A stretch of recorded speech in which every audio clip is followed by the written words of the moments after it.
বিসমিল্লাহির রহমানির রহিম। টিপিলিং ব্র্যান্ডের ডেকো সিরিজের একটি রাউটার, মডেল হচ্ছে E4 1 প্যাক।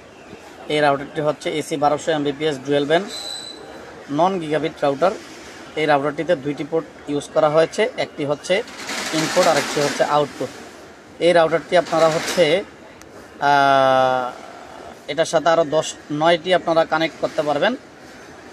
এই রাউটারটির এরিয়া কাভারেজ হচ্ছে 1600 স্কোয়ার ফিট এবং প্রাইস হচ্ছে 2500 টাকা। এই রাউটারটি হচ্ছে দুইটা মোডে কাজ করবে। একটি মোড কাজ করবে হচ্ছে 867 Mbps 5 GHz এবং আরেকটি কাজ করবে 300 Mbps 2.4 GHz স্পিডে। এই রাউটারটি যারা নিতে আগ্রহী তারা আমাদের হাউজে সরাসরি চলে আসতে পারেন। আমাদের হাউজে আসার অ্যাড্রেস হচ্ছে Iftiya computer and servicing, Eastern Plus shopping complex, Shantinagar, Dhaka, Bangladesh. Mobile number 01727743693, 01819688446। Thank you.